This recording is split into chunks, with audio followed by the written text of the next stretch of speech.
दोस्तों, भारत की राज्य व्यवस्था में सिविल सेवा की परीक्षा हेतु एम लक्ष्मीकांत द्वारा लिखित बुक में चैप्टर नंबर 14 में हम लोग बात करेंगे आज केंद्र राज्य संबंध यानी सेंटर स्टेट रिलेशनशिप के बारे में। और दोस्तों, ये ऑडियो बुक है। तो यहाँ बात करते हैं हम लोग, भारत का संविधान अपने स्वरूप में संघीय है तथा समस्त शक्तियाँ जैसे कि विधायी, कार्यपालिका और वित्तीय केंद्र एवं राज्य के मध्य विभाजित है। यद्यपि न्यायिक शक्तियों का बंटवारा नहीं है। संविधान में एकल न्यायिक शक्ति की स्थापना की गई है जो केंद्रीय कानूनों की तरह ही राज्य कानूनों को लागू करती है। यद्यपि केंद्र एवं राज्य अपने अपने क्षेत्रों में प्रमुख हैं, तथापि संघीय तंत्र के प्रभावी कार्यान्वयन को सुनिश्चित करने के लिए इनके मध्य अधिकतम सहभागिता एवं सहकारिता आवश्यक है। इस तरह संविधान ने केंद्र राज्य संबंधों को लेकर विभिन्न मुद्दों पर व्यवस्थाएं स्थापित की हैं। केंद्र एवं राज्यों के संबंधों का अध्ययन 3 दृष्टिकोणों से किया जा सकता है। पहला विधायी संबंध, दूसरा प्रशासनिक संबंध, तीसरा वित्तीय संबंध। विधायी संबंध बात करते हैं तो संविधान के भाग 11 में अनुच्छेद 245 से 255 तक केंद्र राज्य विधायी संबंधों की चर्चा की गई है। इसके अतिरिक्त कुछ अन्य अनुच्छेद भी इस विषय से संबंधित हैं। किसी अन्य संघीय संविधान की तरह भारतीय संविधान भी केंद्र एवं राज्यों के बीच उनके क्षेत्र के हिसाब से विधायी शक्तियों का बंटवारा करता है। इसके अतिरिक्त संविधान 5 असाधारण परिस्थितियों के अंतर्गत राज्य क्षेत्र में संसदीय विधान सहित कुछ मामलों में राज्य विधानमंडल पर केंद्र के नियंत्रण की व्यवस्था करता है। इस तरह केंद्र राज्य विधायी संबंधों के मामले में 4 स्थितियां हैं। पहला, केंद्र और राज्य विधान की सीमांत क्षेत्र। दूसरा, विधायी विषयों का बंटवारा। तीसरा, राज्य क्षेत्र में संसदीय विधान। चौथा, राज्य विधान पर केंद्र पर नियंत्रण। पहले बात करेंगे केंद्र और राज्य विधान का क्षेत्रीय विस्तार। संविधान ने केंद्र और राज्यों को प्रदत्त शक्तियों के संबंध में स्थानीय सीमाओं को लेकर विधायी संबंधों को निम्नलिखित तरीके से परिभाषित किया है। पहला, संसद पूरे भारत या इसके किसी भी क्षेत्र के लिए कानून बना सकती है। भारत क्षेत्र में राज्य शामिल हैं। केंद्र शासित राज्य और किसी अन्य क्षेत्र को भारत के क्षेत्र में माना जाता है।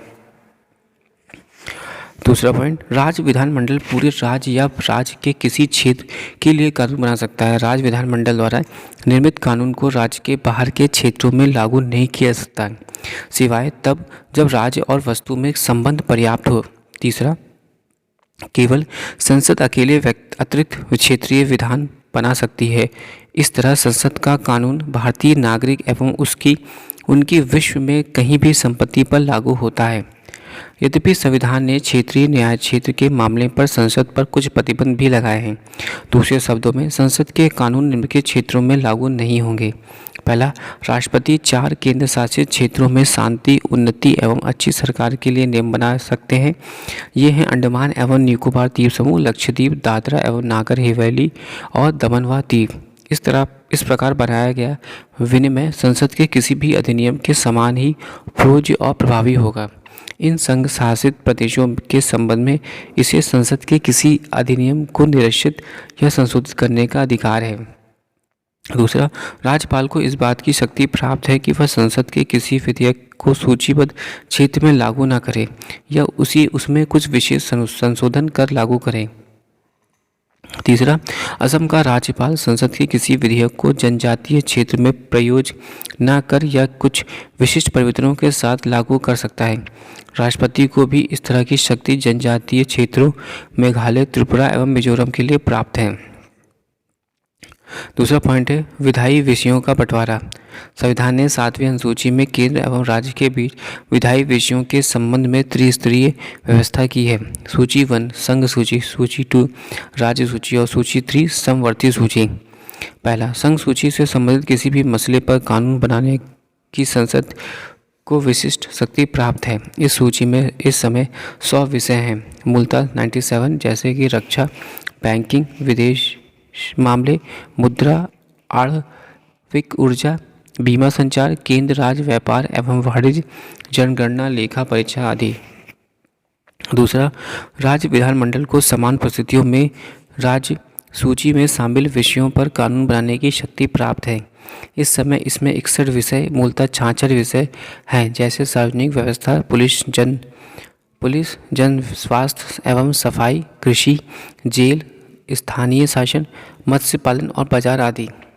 थर्ड पॉइंट है, समवर्ती सूची के संबंध में संसद एवं राज्य विधानमंडल दोनों कानून बना सकते हैं। इस सूची में इस समय है 52 विषय, मूलतः 47 हैं, जैसे आपराधिक कानून, प्रक्रिया, सिविल प्रक्रिया, विवाह एवं तलाक, जनसंख्या नियंत्रण और परिवार योजना, बिजली, श्रम कल्याण, आर्थिक एवं सामाजिक योजना, दवा, अखबार, पुस्तक एवं छापा प्रेस एवं अन्य। 42वें संविधान संशोधन अधिनियम 1976 के तहत 5 विषयों को राज्य सूची में समवर्ती सूची में शामिल किया गया है। वे हैं का शिक्षा, वन, नाप एवं तौल, वन जीवों एवं पक्षियों का संरक्षण, न्याय का प्रशासन, उच्चतम एवं उच्च न्यायालय के अतिरिक्त सभी न्यायालयों का गठन। अवशिष्ट सूची में संबंध विषयों पर विधान बनाने का अधिकार संसद को है। इस अवशिष्ट शक्ति में अवशिष्ट करों के आरोपण के संबंध में विधान बनाने की शक्ति भी शामिल है। इस तरह स्पष्ट है कि विधायी एकता के लिए आवश्यक राष्ट्रीय महत्व एक ऐसे मामलों की संघ सूची में शामिल किया गया है। क्षेत्रीय एवं स्थायी महत्व विविधता वाले विषयों की सूची में रखा गया, जिन विषयों पर संपूर्ण देश की विधायिका की एक रूपता वांछनीय है परंतु अनिवार्य नहीं है, उन्हें समवर्ती सूची में रखा गया। इस तरह संविधान अनेकता में एकता की अनुमति देता है। अमेरिका में संघीय सरकार की शक्तियां संविधान के निहित है तथा अवशिष्ट शक्तियां राज्यों के प्रदान की गई हैं। ऑस्ट्रेलियाई संविधान में भी अमेरिका की इस तरह शक्तियों के एकल वर्णन की प्रगति को अपनाया गया है। कनाडा में शक्तियों के आवंटन को दोहरी प्रगति अर्थात संघीय और प्रांतीय तथा अवशिष्ट शक्तियां केंद्र में निहित है। भारत सरकार अधिनियम GOI 1935 के त्रिस्तरीय महत्व के मामलों की व्यवस्था करता है अर्थात संघीय, प्रांतीय व समवर्ती। वर्तमान संविधान इस अधिनियम के मामलों को एक अंतर के साथ अपनाता है। खास शक्तियाँ उस समय ना तो संघीय विधायिका को दी गई ना ही प्रांतीय विधायिका को, बल्कि भारत के गवर्नर जनरल को दी गई। इस मामले में भारत के कनाडा पद्धति को अपनाया। संविधान में संघ सूची को राज्य एवं समवर्ती सूची के ऊपर रखा गया और समवर्ती सूची को राज्य सूची के ऊपर रखा गया। संघ सूची एवं राज्य सूची के बीच टकराव होने की स्थिति में संघ सूची मान्य होगी। यही व्यवस्था संघ सूची व समवर्ती सूची के मामले में भी यही स्थिति होगी। समवर्ती एवं राज्य सूची में संघर्ष की स्थिति पर पूर्व वाली मान्य होगी। यदि समवर्ती सूची के किसी विषय को लेकर केंद्रीय कानून एवं राज्य कानून में संघर्ष की स्थिति आ जाए तो केंद्रीय कानून एवं राज्य कानून पर प्रभावी होगा। लेकिन इसमें एक अपवाद भी है। यदि राज्य द्वारा बनाया गया कानून राष्ट्रपति की सिफारिश के लिए सुरक्षित है और उसे राष्ट्रपति की सहमति मिल जाती है तो राज्य का कानून प्रभावी होगा, लेकिन संसद भी इस पर कानून बना सकती है। तीसरा, राज्य क्षेत्र में संसदीय विधान। केंद्र एवं राज्यों के बीच बंटवारे की उक्त व्यवस्था सामान्य काल में विधायी शक्तियों के बंटवारे के लिए की जाती है, लेकिन असामान्य काल में बंटवारे की योजना या तो सुधारी जाती है या स्थगित कर दी जाती है। दूसरे शब्दों में संविधान संसद को यह शक्ति प्रदान करता है कि राज्य सूची के तहत निम्नलिखित 5 असाधारण परिस्थितियों में कानून बनाए। जब राज्यसभा एक प्रस्ताव पारित कर दे, यदि राज्यसभा यह घोषणा कर दे कि राष्ट्रहित में यह आवश्यक है कि संसद को राज्य सूची के मामले में कानून बनाना चाहिए, तब इस संसद के मामले पर कानून बनाने के लिए सक्षम हो जाएगी। इस तरह के किसी प्रस्ताव को उपस्थित सदस्यों में 2/3 का समर्थन मिलना चाहिए। यह प्रस्ताव 1 वर्ष तक प्रभावी रहेगा। इसे आगे असंख्य बार बढ़ाया जा सकता है, परंतु इसे एक बार में 1 वर्ष से अधिक के लिए नहीं बढ़ाया जा सकता। यह व्यवस्था राज्य विधानमंडल के समान मुद्दे पर कानून बनाने में नहीं रोकती, लेकिन राज्य कानून एवं संसदीय कानून के बीच असहमति के मामले पर बाद में व्यवस्था मान्य होगी। राष्ट्रीय आपातकाल के दौरान यदि आपातकाल प्रभावी हो जाए तो संसद राज्य सूची के मामलों की शक्तियां अधिकृत कर लेती है। आपातकाल समाप्त होने के 6 माह बाद 1 तक यह व्यवस्था प्रभावी रहेगी। यहाँ भी राज्य विधानमंडल के समान मुद्दे पर कानून बनाने की शक्ति प्रतिबंधित नहीं होती है, लेकिन इसमें भी टकराव की स्थिति में संसदीय कानून हावी रहता है। राज्यों के अनुरोध की व्यवस्था में जब दो या दो से अधिक राज्यों के विधानमंडल प्रस्तावित पारित करते हैं कि राज्य सूची के मसले पर कानून बनाया जाए, तब संसद उस मामले के संबंध में कानून बना सकती है। यह कानून उन्हीं राज्यों में प्रभावी होगा जिन्होंने इसे बनाने के संबंध में प्रस्ताव पारित किया। यद्यपि बाद में कोई राज्य इसे संबंध में विधानमंडल में पारित प्रस्ताव के माध्यम से इसे लागू कर सकता है। इस तरह के कानून का संशोधन इस पर पुनः विचार संसद ही कर सकती है, ना कि संबंधित राज्य। उक्त प्रावधान के तहत संसद इन मामलों पर भी कानून बना सकती है जिन पर सीधे शक्ति प्रदत्त नहीं की गई है। दूसरी ओर ऐसे मामले में राज्य विधानमंडल की कानून बनाने की शक्ति समाप्त हो जाती है। राज्यों द्वारा इस प्रकार का प्रस्ताव पारित करने का अभिप्राय यह है कि उन्होंने अपने विधान निर्माण की शक्तियों को स्थगित या समर्पित कर दिया तथा कुछ संसद के हाथों ही सौंप दिया। उक्त व्यवस्था के तहत पारित कुछ कानूनों के उदाहरण इस प्रकार हैं: पुरस्कार प्रतियोगिता अधिनियम 1955, वन्यजीव संरक्षण अधिनियम 1972, जल प्रदूषण नियंत्रण एवं निवारक अधिनियम 1974, नगर भूमि अधिकतम सीमा और विनियमन अधिनियम 1976 और मानव अंग प्रतिरोपण अधिनियम 1994। राष्ट्रीय अंतर्राष्ट्रीय समझौतों को लागू करना।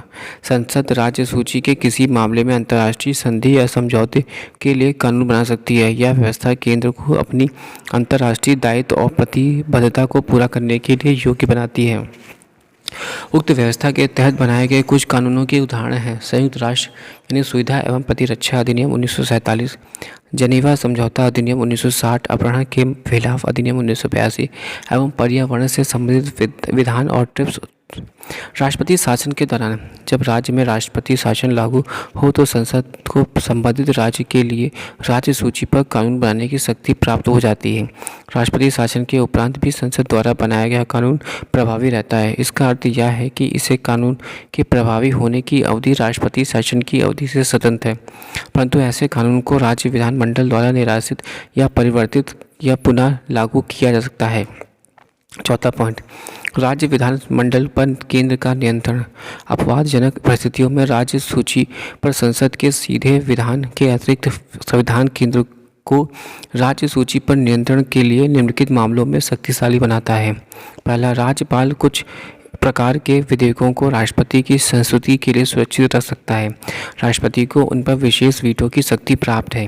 दूसरा, राज्य सूची में संबंधित कुछ मामलों पर विधेयक सिर्फ राष्ट्रपति की पूर्व सहमति पर ही लाया जा सकता है। उदाहरण के लिए व्यापार और वाणिज्य की स्वतंत्रता पर प्रतिबंध लगाने वाली संबंधी विधेयक। तीसरा, राष्ट्रपति राज्य विधानमंडल द्वारा पारित धन या वित्त विधेयक को वित्तीय आपातकाल के दौरान सुरक्षित रखने के निर्देश दे सकता है। उक्त प्रावधानों से स्पष्ट होता है कि संविधान ने विधायी विषयों पर कानून बनाने के मामले में केंद्र की स्थिति ज़्यादा शक्तिशाली रखी है। इस संबंध में सरकारिया आयोग 1983-87 ने यह पाया है कि संघीय सर्वोच्चता केंद्र एवं राज्य के कानूनों के मध्य तनाव एवं टकराव को समाप्त करने एवं सौहार्दपूर्ण संबंध विकसित करने की शक्ति है। यदि केंद्र की सर्वोच्चता की स्थिति को समाप्त कर दिया जाए तो इसके नकारात्मक प्रभाव का भी अनुमान लगाया नहीं जा सकता। हमारी द्वैध राजनीतिक व्यवस्था में हस्तक्षेप, विदित अड़चनें, भ्रांतियाँ इत्यादि जैसे अनेक कारण जो अंतोगत्वा नागरिकों के हितों को प्रभावित कर सकते हैं। एकीकृत विधायी नीति एवं एक रूपता समान केंद्र राज्य संबंधों के आधारभूत मुद्दे हैं। इससे ही हमारी अनेकता में एकता की पहचान अछूत नहीं रह सकती है। इस प्रकार संघीय सर्वोच्चता ही या नीति संघीय व्यवस्था के प्रभावी एवं निर्बाध संचालन हेतु अति आवश्यक है। प्रशासनिक संबंध। प्रशासनिक के भाग 11 के अनुच्छेद 256 से 263 तक केंद्र व राज्य के बीच प्रशासनिक संबंधों की व्याख्या की गई है। इसी मुद्दे पर कई अन्य अनुच्छेद भी हैं। कार्यकारी शक्तियों का बंटवारा। केंद्र व राज्य के बीच कुछ मामलों को छोड़कर विधायी व कार्यकारी शक्तियों का बंटवारा किया गया है। इस प्रकार केंद्र की कार्यपालिका शक्तियां पूरे भारत में विस्तृत हैं। पहला, उस मामले में जिसमें संसद की विशेष विधायी शक्ति प्राप्त है, अर्थात संघ सूची के विषय। दूसरा, किसी संधि या समझौते के तहत अधिकार, प्राधिकरण और न्याय क्षेत्र का कार्य। इसी तरह राज्य की कार्यपालिका शक्तियाँ राज्य की सीमाओं पर विस्तृत हैं, अर्थात राज्य सूची के विषय। वे विषय हैं जिन पर केंद्र एवं राज्य दोनों का विधान निर्माण की शक्तियाँ प्राप्त हैं, अर्थात समवर्ती सूची के विषय। उनमें कार्यकारी शक्तियाँ राज्यों में निहित होती है, सिवाय तब कोई संवैधानिक उपबंध या संसदीय विधि इसे विशिष्टता केंद्र को उपदित करें। इस प्रकार समवर्ती विषय संबंधी कोई नियम यद्यपि संसद द्वारा निर्मित किया गया हो, परंतु उसे राज्य द्वारा कार्य निष्पादित किया गया हो, सिवाय तब जब संविधान या संसद अन्यथा निर्देशित करें। राज्य एवं केंद्र के दायित्व। संविधान ने राज्यों की कार्यकारी शक्तियों के संबंध में उन पर 2 प्रतिबंध आरोपित किए हैं, जिससे इस संबंध के केंद्र को कार्यकारी शक्तियों के संबंध में असीमित अधिकार प्राप्त होते हैं। इस प्रकार प्रत्येक राज्य की कार्यकारी शक्ति को इस प्रकार उपयोग किया जा सकता है: संसद द्वारा निर्मित किसी विधान का अनुपालन या सुनिश्चित करना तथा राज्यों में संबंधित कोई वर्तमान विधान। राज्य में केंद्र की कार्यपालिका शक्ति को बाधित किया, इसके संबंध में पूर्वाग्रह न रखना। इनमें से पहला, जहां राज्यों पर साधारण दायित्व है, वहीं दूसरा राज्यों पर विशेष केंद्र की कार्यपालिका शक्ति को बाधित करे। दोनों ही मामलों में केंद्र की कार्यकारिणी शक्तियाँ इस सीमा तक विस्तृत हैं कि वे अप्रत्यक्ष रूप से राज्यों को यह दिशा निर्देश देती है कि केंद्र को कानून उनके कानून से ज़्यादा मान्य होगा। केंद्र के दिशा प्रगति पर बाध्यकारी से हैं। इस प्रकार अनुच्छेद 365 कहता है कि यदि कोई राज्य केंद्र द्वारा किए गए निर्देश का पालन करने में या प्रभावी बनाने में असफल रहता है, तो ऐसी दशा में राष्ट्रपति इस आधार पर इसे मामले को अपने हाथों में ले सकते हैं कि अमुक राज्य ने संविधान की मंशा या दिशा निर्देश के अनुसार कार्य नहीं किया। इसका अभिप्राय है कि ऐसी दशा में अनुच्छेद 365 के अंतर्गत राज्य पर राष्ट्रपति शासन लगाया जा सकता है। राज्यों को केंद्र के निर्देश। इन 2 मामलों के अतिरिक्त केंद्र को यह अधिकार है कि वह राज्य को निम्नलिखित मामलों पर अपनी कार्यकारी शक्तियों में प्रयोग लाने के लिए निर्देश दे सकता है: पहला, संचार के साधनों को बनाए व उनका रखरखाव करे। दूसरा, राज्य के में रेलवे संपत्ति की रक्षा करे। तीसरा, प्राथमिक शिक्षा के स्तर पर राज्य से संबंधित भाषाई अल्पसंख्यक समूह के बच्चों के लिए मातृभाषा सीखने की व्यवस्था करे। चौथा, राज्य में अनुसूचित जनजातियों के कल्याण के लिए विशेष योजनाएं बनाए और उनके क्रियान्वयन करें। इन मामलों में अनुच्छेद 365 के अंतर्गत केंद्र के निर्देश भी राज्य पर लागू होते हैं। कार्यों का पारस्परिक प्रतिनिधित्व। केंद्र और राज्यों के मध्य विधायी शक्तियों का विभाजन कठोर है। इस तरह केंद्र अपनी विधायी शक्तियों को राज्य को नहीं दे सकता, जबकि कोई इकलौता राज्य सूची पर संसद से कानून बनाने को नहीं कह सकता। कार्यपालिका शक्तियों को बंटवारा समानता विधायी शक्तियों के बंटवारे का ही अनुसरण करता है, परंतु कार्यपालिका क्षेत्र में ऐसा कठोर बंटवारा टकराव का जन्म दे सकता है। संविधान ने कठोरता एवं विविधता को हटाने के लिए एक कार्यकारी अंतर सरकारी प्रतिनिधि मंडल बनाया। इसी तरह राष्ट्रपति राज्य सरकार की सहमति पर केंद्र की किसी कार्यकारी कार्य को उसे सौंप सकता है। इसी तरह एक राज्य का राज्यपाल केंद्र की सहमति पर उसके कार्य को राज्य में कराता है। आपसी समझौते का यह मामला सशर्त या बिना शर्त के भी हो सकता है। संविधान केंद्र कार्यकारी कार्यों का राज्य द्वारा निष्पादित करने के संबंध में यह प्रावधान करता है कि केंद्र राज्यों की बिना सहमति परिस्थितिवश ऐसा कर सकते हैं, किंतु ऐसी स्थिति में यह कार्य संसद द्वारा किया जाएगा, न कि राष्ट्रपति द्वारा। इस प्रकार संघीय सूची के विषय पर संसद द्वारा बनाया गया कानून केंद्र के संबंध में शक्तियों को आवंटन एवं कारारोपण करने का अधिकार राज्य की उसकी सहमति के बिना दे सकता है, यद्यपि यही कार्य राज्यों के द्वारा नहीं किया जा सकता। उक्त व्याख्या से स्पष्ट है कि केंद्र एवं राज्यों के मध्य पारस्परिक सहयोग या आपसी सहमति या विधान के द्वारा स्थापित किया जा सकता है। जहां केंद्र दोनों रीतियों का प्रयोग कर सकता है, वही राज्य केवल प्रथम रीति को ही अपना सकता है। केंद्र व राज्यों के बीच सहयोग। संविधान में केंद्र व राज्य के बीच सहयोग एवं समन्वय के लिए निम्नलिखित उपबंध हैं। पहला, संसद द्वारा किसी अंतर्राज्यीय नदी और नदी घाटी के पानी का प्रयोग, वितरण और नियंत्रण के संबंधी किसी विवाद या शिकायत पर निर्णय दे सकती है। दूसरा, राष्ट्रपति अनुच्छेद 263 के तहत केंद्र व राज्य के बीच सामूहिक महत्व के विषयों की जांच व बहस के लिए अंतर्राज्यीय परिषद का गठन कर सकता है, या इस तरह की परिषद 1990 में बनाई गई थी। केंद्र एवं राज्यों में लोक अधिनियमों, रिकॉर्डों एवं न्यायिक प्रक्रिया के संचालन के लिए भारत के भू क्षेत्र को पूर्ण विश्वास एवं साख प्रदान की जानी चाहिए। चौथा, संसद संवैधानिक उद्देश्य अंतर्राज्यीय व्यापार, वाणिज्य एवं अंतर संबंध की सुंदरता व्यवस्था के तहत किसी प्राधिकरण का गठन कर सकती है। अखिल भारतीय सेवाएं किसी अन्य संघ की तरह केंद्र एवं राज्य की सार्वजनिक सेवाएं बटी हैं, जिन्हें केंद्रीय सेवाएं या राज्य सेवाएं कहा जाता है। इसमें अखिल भारतीय सेवाएं IAS, IPS और IFS शामिल है। इन सेवाओं के अधिकारी केंद्र और राज्यों के अंतर्गत उच्च पदों पर अपनी सेवाएं प्रदान करते हैं, परंतु इनकी नियुक्तियों और प्रशिक्षण केंद्र द्वारा किया जाता है। इन सेवाओं को केंद्र एवं राज्य द्वारा संयुक्त रूप से नियंत्रित किया जाता है। इन पर पूर्ण नियंत्रण केंद्र सरकार एवं तत्कालिक नियंत्रण राज्य सरकार का रहता है। इन्हें 1947 में भारतीय सिविल सेवा ICS के स्थान पर IAS और भारतीय पुलिस IP के स्थान पर IPS नाम दिया गया, जिसे संविधान में अखिल भारतीय सेवाओं के रूप में मान्यता दी गई। 1966 में भारतीय वन सेवा IFS को तीसरी और अखिल भारतीय सेवा बनाया गया। संविधान को अनुच्छेद 312 संसद को राज्यसभा के प्रस्ताव के आधार पर नई अखिल भारतीय सेवा के गठन का अधिकार प्रदान किया गया।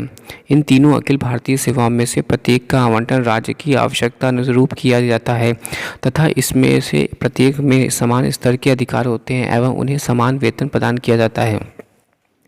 यद्यपि अखिल भारतीय सेवाएं राज्य की स्वायत्तता और संरक्षण की सीमित कर संविधान के संघीय सिद्धांत को उल्लंघन करती हैं, तो इन सेवाओं के समर्थन निम्नलिखित आधार पर किया जाता है। पहला, केंद्र एवं राज्य में उच्च स्तरीय प्रशासन का रखरखाव में। दूसरा, पूरे देश में प्रशासनिक एकीकरण व्यवस्था सुनिश्चित करने में। एवं तीसरा, केंद्र एवं राज्यों के बीच सामूहिक हितों के संबंध में सहयोग एवं संयुक्त कार्यों से। संविधान सभा में अखिल भारतीय सेवाओं को उचित बताते हुए डॉक्टर अंबेडकर ने कहा था कि संघीय व्यवस्था में द्वैध नीति को सभी संघीय व्यवस्थाओं को में अपनाया गया। सभी संघीय व्यवस्थाओं में संघीय सिविल सेवा एवं प्रांतीय सिविल सेवाएं पाई जाती हैं। भारतीय संघ में भी द्वैध नीति दो प्रकार की सेवाएं होंगी, किंतु इसका एक अपवाद भी होगा। यह पाया गया है कि प्रत्येक देश में प्रशासन के लिए कुछ विशेष पद प्रशासन के स्तर को बनाए रखने के लिए रणनीतिक पद कहे जाते हैं। निसंदेह प्रशासन का स्तर इन रणनीतिक पदों पर नियुक्त किए जाने वाले लोक सेवकों की दक्षता पर निर्भर करता है। संविधान ने भी बिना किसी भेदभाव के राज्यों को यह अधिकार दिया है कि वे अपनी लोक सेवाओं का गठन करें। अखिल भारतीय सेवा हेतु अखिल भारतीय स्तर पर इनका आयोजन किया जाए। इसके द्वारा चयनित प्रशंसकों के हेतु अखिल भारतीय सेवाओं के समान वेतन भी भत्ते और इन्हें रणनीतिक या मुख्य पदों की नियुक्ति के समान ही अवसर होना चाहिए। नेक्स्ट है लोक सेवा आयोग। लोक सेवा आयोग के क्षेत्र में केंद्र राज्य संबंध निम्नवत हैं। पहला पॉइंट, राज्य लोक सेवा आयोग के अध्यक्ष व सदस्यों की नियुक्ति यद्यपि राज्यपाल के द्वारा की जाती है, लेकिन इन्हें सिर्फ राष्ट्रपति द्वारा हटाया जा सकता है। दूसरा पॉइंट, संसद संयुक्त लोक सेवा आयोग JSPS का गठन संबंधित विधानमंडलों के अनुरोध पर एक कर सकते हैं। इसका अध्यक्ष और सदस्यों की नियुक्ति राष्ट्रपति करता है। तीसरा, राज्यपाल के अनुरोध एवं राष्ट्रपति की मंजूरी के बाद संघ लोक सेवा आयोग राज्य की आवश्यकता अनुसार कार्य कर सकता है। चौथा, संघ सेवा आयोग योजनाओं के क्रियान्वयन, संयुक्त भर्ती आदि पर राज्य की सहायता करता है। एकीकृत न्याय व्यवस्था। यद्यपि भारत में दोहरी राजनीतिक व्यवस्था अपनाई गई है, तथापि न्याय के प्रशासन में भी द्वैध नीति नहीं है। दूसरी ओर संविधान ने भी एकीकृत न्याय व्यवस्था स्थापना की गई है। इसमें उच्चतम न्यायालय सर्वोच्च स्तर पर एवं उच्च न्यायालय इसके नीचे पर है। यह एक व्यवस्था ही केंद्र एवं राज्य के विधानों का अनुपालन सुनिश्चित करती है। यह व्यवस्था पारस्परिक टकराव एवं भ्रांति को समाप्त करने हेतु अपनाई गई है। उच्च न्यायालय के न्यायाधीशों की नियुक्ति राष्ट्रपति द्वारा सर्वोच्च न्यायालय के मुख्य न्यायाधीश एवं संबंधित राज्य के राज्यपाल के परामर्श से की जाती है। इन्हें राष्ट्रपति द्वारा स्थानांतरित किया जा सकता है एवं पद से हटाया जा सकता है। संसद विधान बनाकर दो या दो से अधिक राज्यों के लिए एक ही उच्च न्यायालय की स्थापना कर सकती है। उदाहरणतः महाराष्ट्र एवं गोवा या पंजाब या एवं हरियाणा के एक ही उच्च न्यायालय। आपातकालीन अवधि में संबंध।